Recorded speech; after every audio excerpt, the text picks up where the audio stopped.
Good morning, everyone. My name is Heather Kinzie, and I'm with the Strive Group. Welcome to our daily webinars. Today's topic is on performance management, specifically for the remote employee, or technically for the supervisor that is managing a remote employee.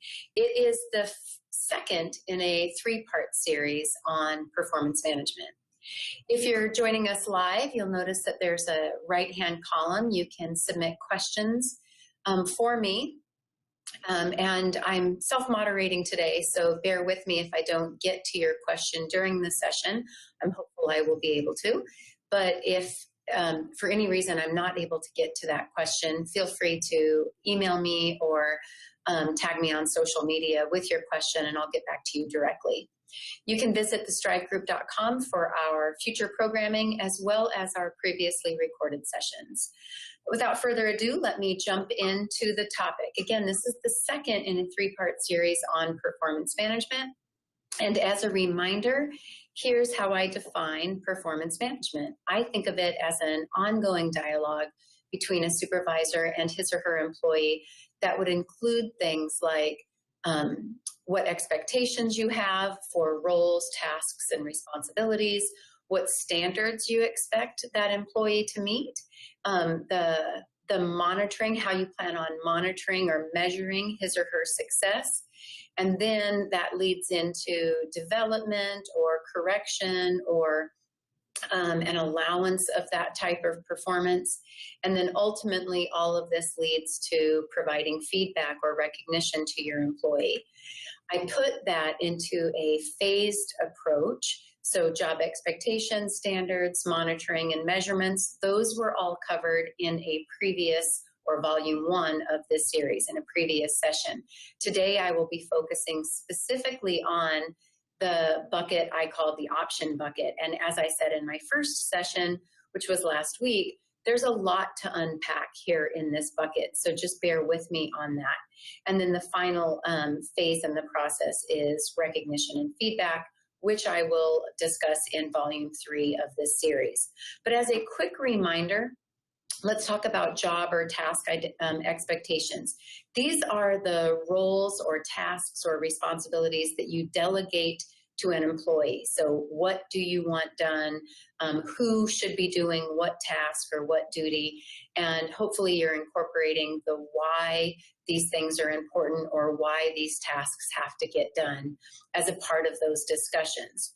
The standards that you expect are the things like, what does success look like, or what does it feel like from the perception of our customer or from the perception of someone downstream from the process?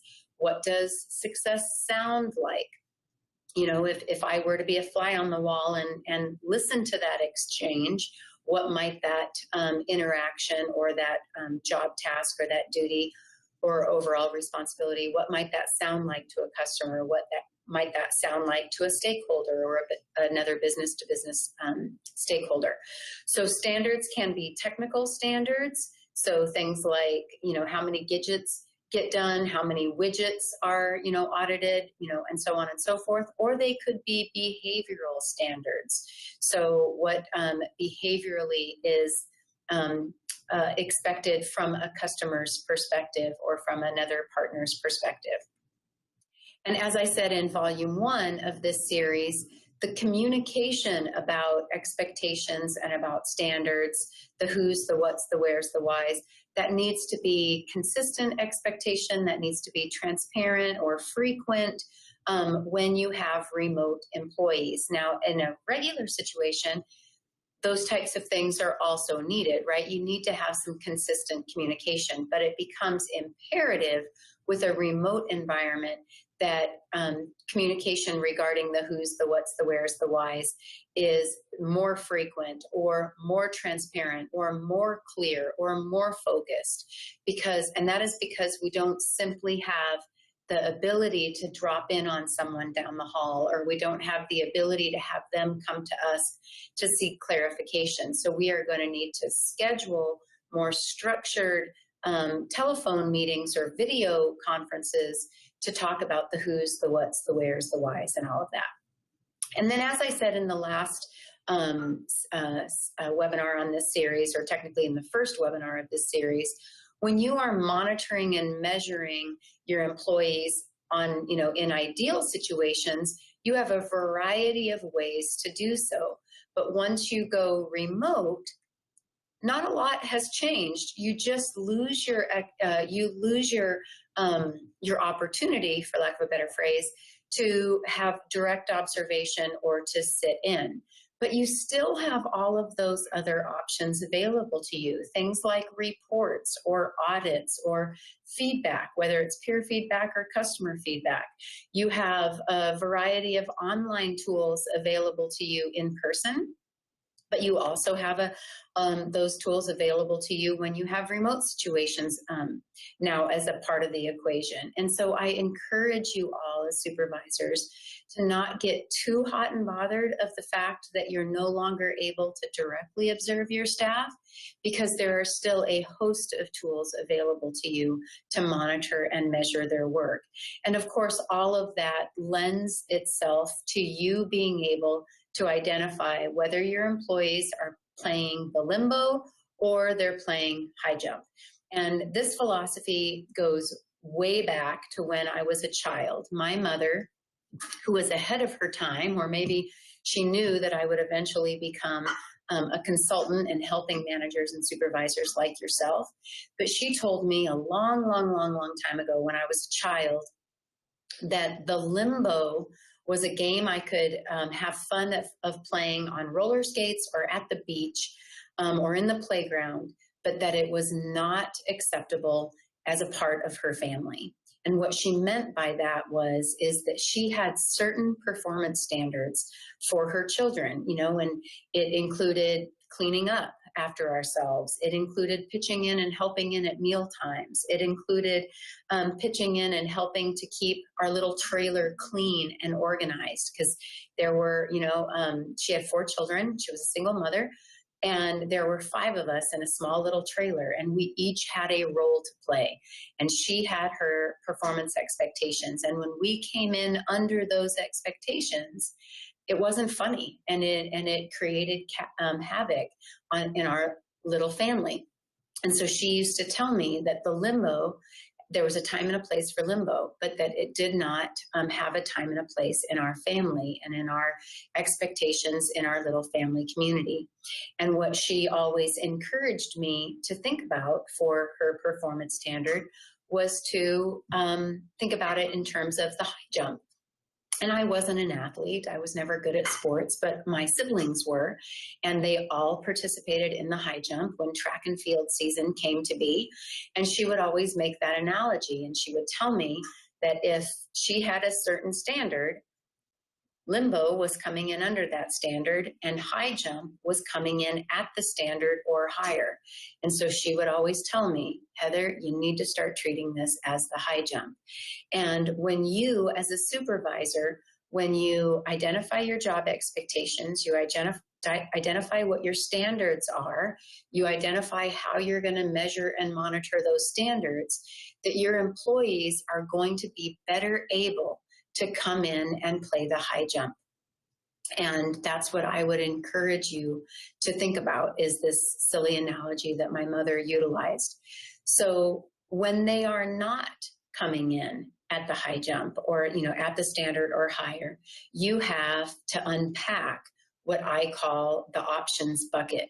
And what I mean by that is you're going to need to decide whether or not you're going to allow for the performance to be at the level that it's coming in at, or you're going to need to develop the performance. So to develop, think of it like coaching or developing a skill, or developing someone's competence so they can treat that performance more like the high jump and not like the limbo.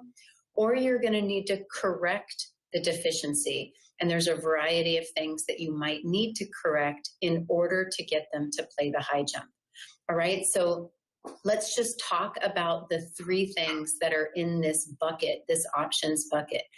The first thing is your requirement as a supervisor to identify whether or not Competency is the issue. And what I mean by that is as an employee, or I'm sorry, as a supervisor, you need to identify if a skill or a competence or an ability issue is causing the performance to look more like the limbo and not like the high jump. In a perfect situation, so when you're working right alongside your employee, or they're right down the hall and all of your workforce is together in the same site, then you have a variety of tools available to you to fix the deficiency, right? To fix the competency deficiency. You could have on-the-job training and allow for you to observe the employee, or the employee to observe somebody else do the job to the standard.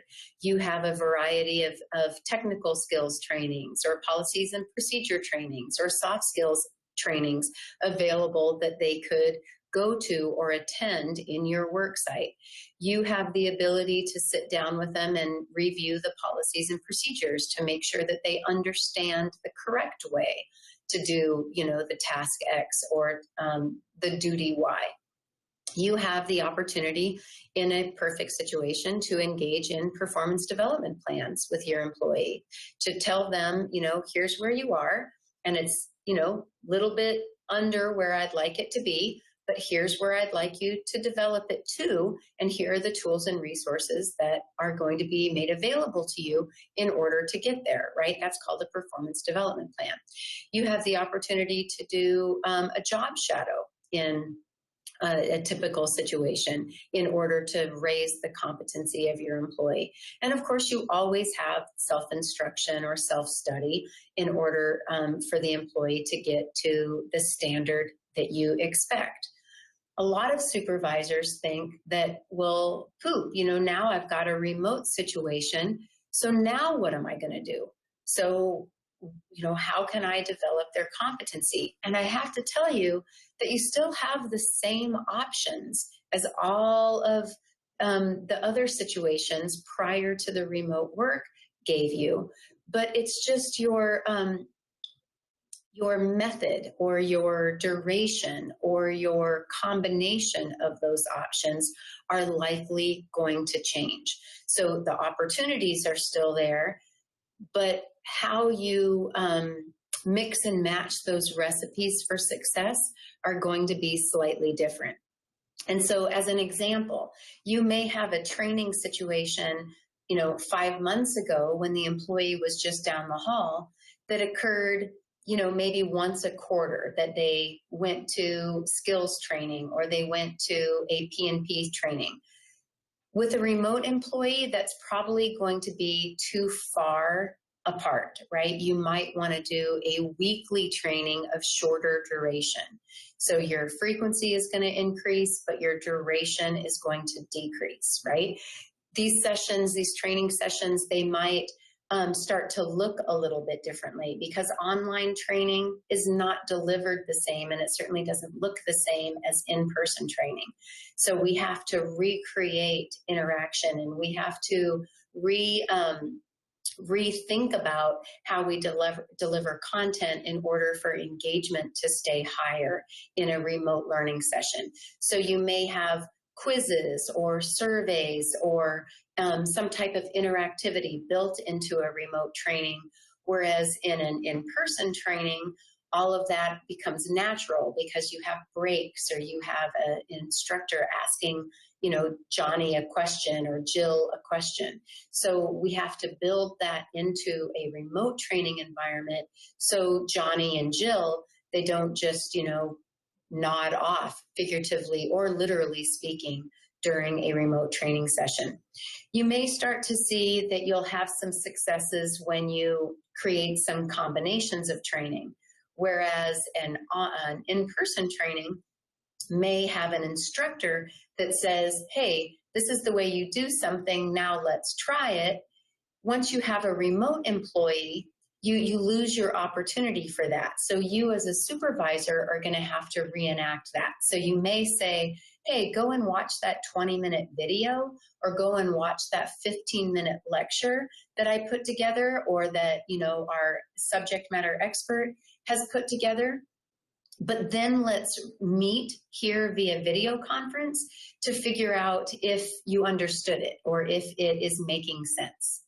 So that type of combination or that type of mixing and matching would probably be your best option if you are trying to enable or develop a competency with a remote employee.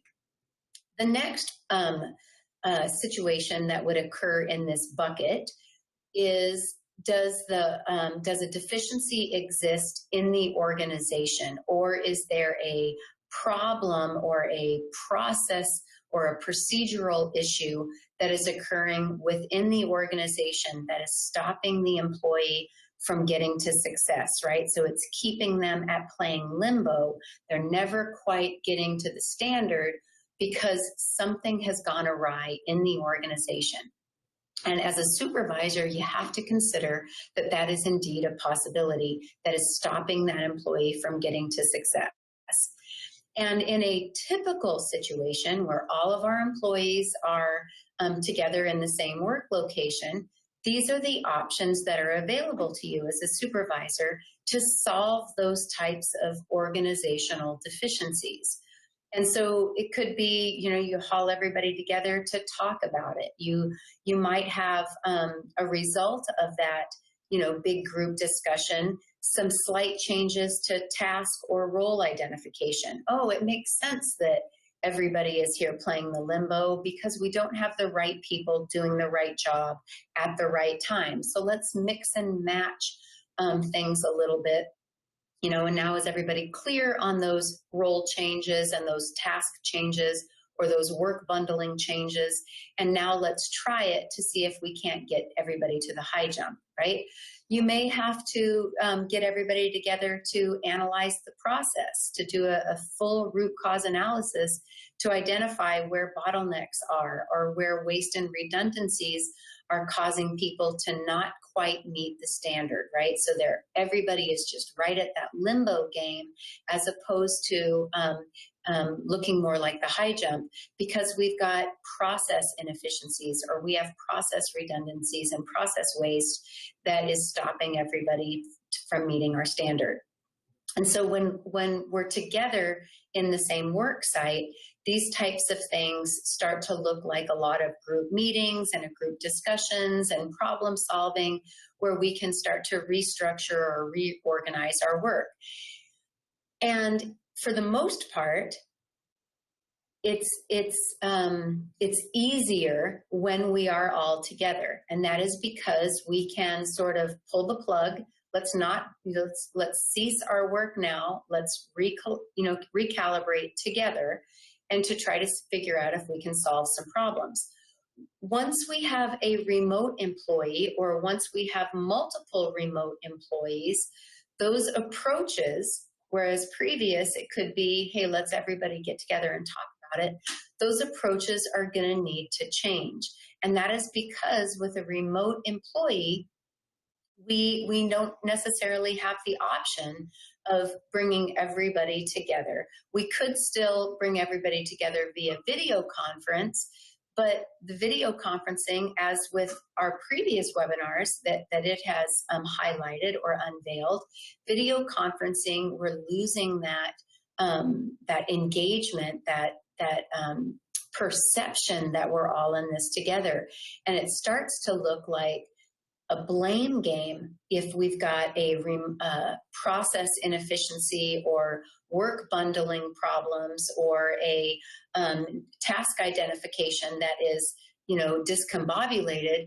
If we have one or two remote employees and now we are talking about inefficiencies, then it's likely that those remote employees would feel as if they're being blamed for this type of thing. And so the perception when we have remote employees, when we're hauling people together, the perception is a little bit defensive, or it's likely to lend itself to a little bit defensive posture because these types of reorganization problems or work and task bundling problems, it is human nature to think, that the one person that we're not being able to watch work, that they are the likely cause of the problem. And that's not always the case.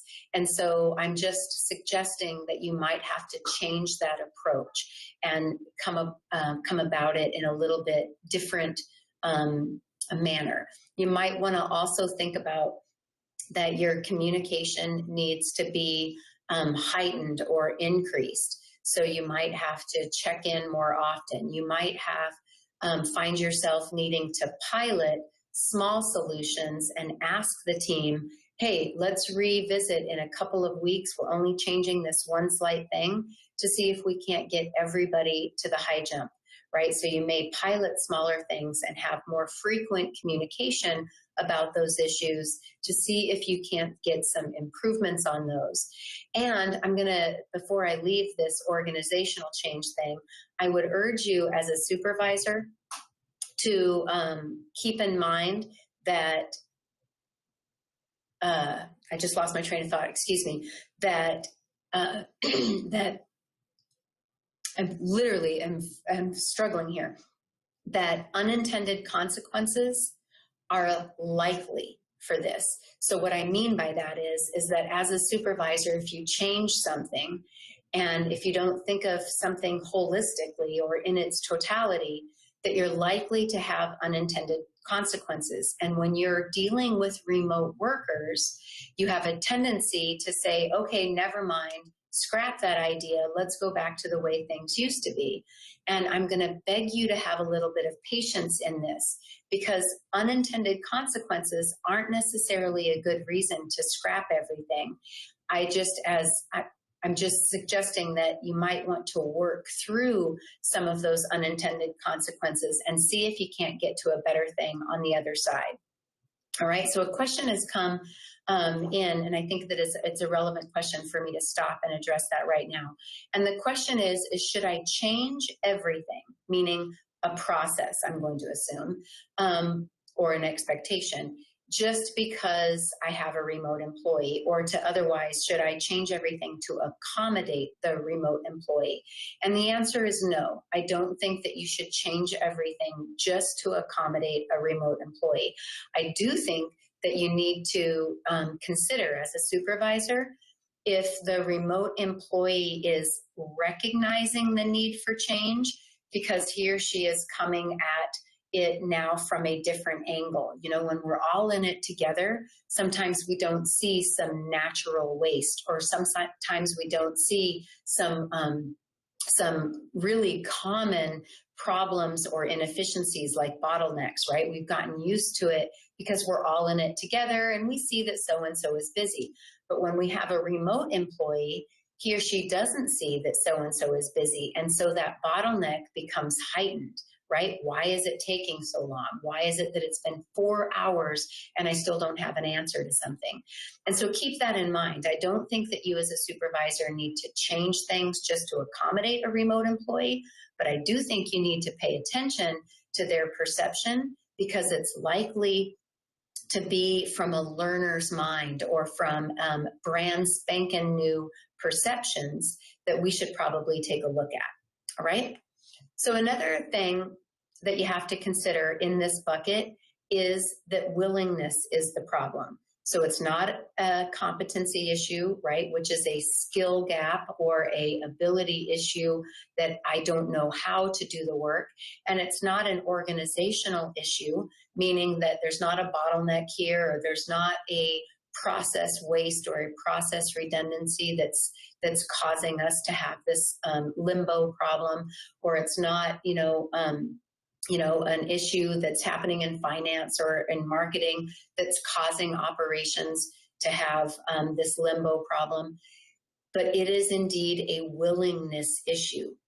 I will say that the chances of it being a willingness issue are about 10%. The other two issues, competency and process problems or organizational problems, that makes up about 90% of our limbo problems on any given day, okay? But if willingness is the issue, and you're sure that willingness is the issue, you do have corrective action or disciplinary actions to utilize on any given work situation. So again, I don't work for your organization. I don't know exactly what corrective actions you have available to you, but the ones here on this slide are pretty typical. A performance improvement plan. So that is different than a performance development plan, because it is suggesting that a willingness issue is the problem, and that the employee has a choice to improve. Unlike a performance development plan, which is assuming that the competency is the issue and that resources are needed to develop that competency, right? So a performance improvement plan is assuming that willingness or motivation is the issue. When willingness or motivation is the issue and you're sure of it, you also have disciplinary steps such as warnings or reprimands or suspensions. You also have available to you as a supervisor a demotion, right? Maybe the employee doesn't want to take on the role of the lead or the supervisor, or maybe the employee has taken on more than he or she is willing to put in, because now it's an exempt position and more is expected of him or her, right? And so you can always have the option to demote the employee back to the job that he or she was successful at, right? To a job that he or she was more than not playing the high jump, not the limbo. Now, if that job has already been filled by somebody else, that's no longer an option to you, unless, of course, you're a unionized environment and there's bumping rights back to those types of lower jobs where there was success. But nonetheless, it could be an option to you. And then, of course, the ultimate corrective measure for a willingness issue is a separation of employment or a termination of employment. And I hope that that never gets to this. I actually hope that you never get to any of these options, because I am actually of the mind that discipline should be the last thing that you consider. That when you do offer training and that you redirect the employee or you redirect the work, or you get creative about how the work is done and when the work is done and who is doing the work, right? All those organizational options that you have at your disposal. I am hopeful that all of that solves performance issues and you have a lot of high jumpers on your team. But I am well aware that sometimes that's just not possible, and that discipline is indeed your next best option. And so I would encourage you as an employee, as a supervisor, to have it be your last option, and then hopefully that will correct the behavior and you can still manage to salvage the working relationship. Now, obviously, when you have a remote employee, discipline starts to look, or it definitely starts to feel a little bit different. But the issue is that you still have the same options available to you. You still have a performance improvement plan available to you. You still have a warning or a reprimand available to you. A suspension is certainly going to feel different when you are already remote, right? But a suspension without pay is still going to hit the employee where it might matter in the pocketbook, right? You still have demotions available to you. You still have, obviously, a termination available to you that actually severs the relationship. I will say that delivering discipline via a remote setting, so if you can't do it face-to-face, it is going to be perceived as harsh. And that's just simply because we're humans and we don't take bad news well when it's done remotely. But nonetheless, it is going to be perceived as harsh, and we as supervisors are going to need to manage the fact that we are delivering a corrective action that is disciplinary in nature over the airwaves, and that we will need to manage that perception and maybe accommodate it with different words, right? With perhaps a softer, gentler approach versus what we might do in a face-to-face situation. So a question that's come out is, How do I write a performance improvement plan? Obviously, that doesn't have really anything to do with a remote environment, but that's okay. I'll still address it.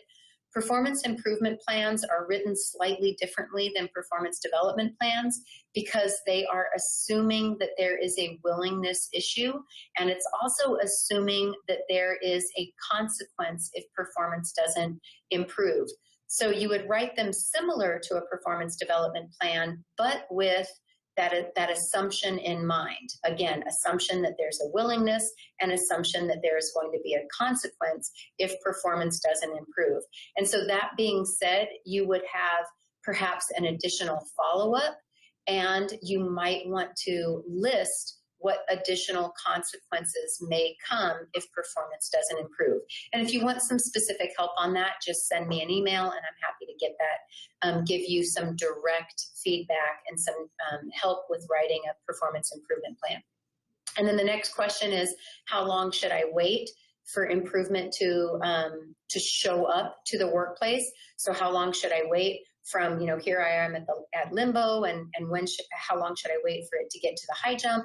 I would say it depends, right? So some things like behavioral changes, you should see an immediate sustained improvement, right? Because you're talking about a willingness to demonstrate a different behavior.